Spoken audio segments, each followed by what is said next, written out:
For this project, we decided to choose Target. There are many reasons we decided to choose Target. One being its culture. Another thing that goes along with culture is that they have great customer service, employee recognition, planning, conscientiousness, and that they are top 100 companies in the world. We also have insight as one of our team members works for Target. So now let me tell you about the history. Target didn't always start out as Target. Started out as a Dayton's dry goods company, which started in 1902 in Minneapolis, Minnesota.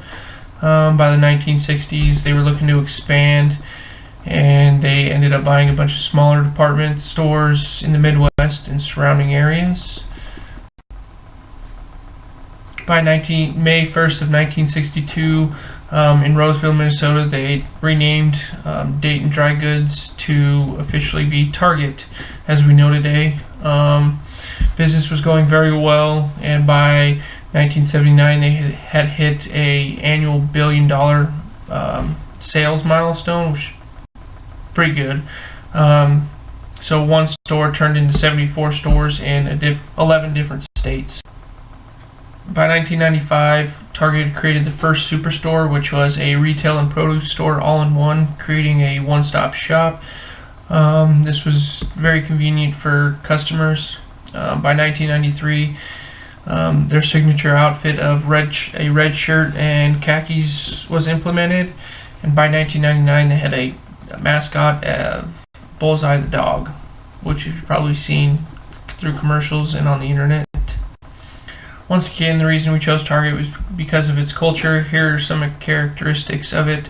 They're fun, friendly, and collaborative. It's very fast-paced, competitive within and with outside the organization.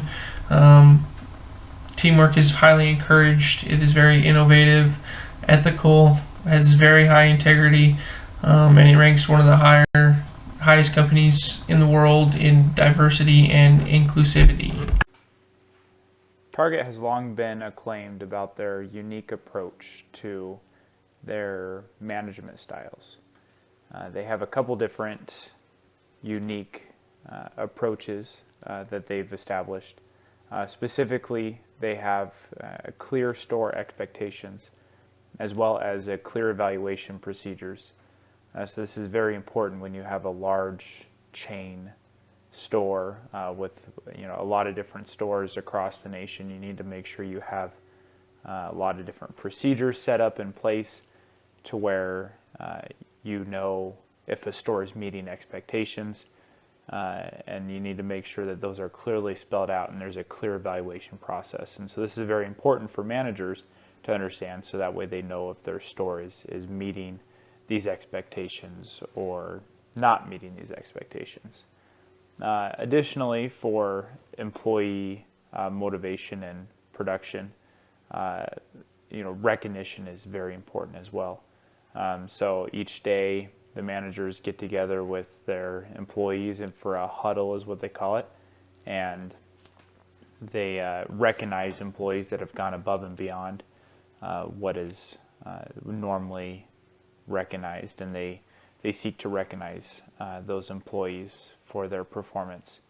Additionally, there's also clear safety guidelines that they have in their warehouse, and a warehouse is a big part of a store such as this. There's a warehouse and then the storefront, and so there needs to be clear safety guidelines as well as enforcement. Unfortunately, even though Target has a long outstanding tradition of excellent managers, there are some shortcomings and downfalls of their managers. Some specific things that have come up in recent light with Target and their managers, and something that's very important to be aware of, because not everything is always going to be sunshine and roses. Not everything's always going to be perfect. So it's important to recognize when a company is not meeting expectations. So specifically, there was information that was put out about these red cards, which is Target's credit card that was pushed out. The top executive had pushed out that each store needed to sign up 2% of these cards, which equated to about 150 to 200 cards a week, which was really unrealistic in some stores. Other stores, it was a manageable mark, but most stores, that was an unrealistic target. And really, the consequences were severe for not only the managers, but for the line level employees that were failing to do this, and could often result in termination. And so it kind of created this hostile work environment. There was also this anonymous tip line. If an employee felt that they were being unfairly targeted or called out, they could make an anonymous tip line to higher up executives on what was going on, to alert them to, bad workplace violence and such. Anyways, this was very flawed in how it was rolled out, and they could ultimately be traced to who was making a call at that time. And so it was very not anonymous. And so it's very important to understand where your company's not meeting expectations. Good day. As you heard earlier, Target's main and most important organizational behavior is culture. Culture at Target is its strength and also its Achilles heel, for many of the same reasons. I read a published blog from a disgruntled Target employee from 3 or 4 years ago. The employee recognized the effects of Target's obsession with culture. Though at that point in time, the cultural effects were causing great harm to the company and their employees. Having a negative culture forced many employees to seek employment elsewhere, affecting vice executives down to low-level employees.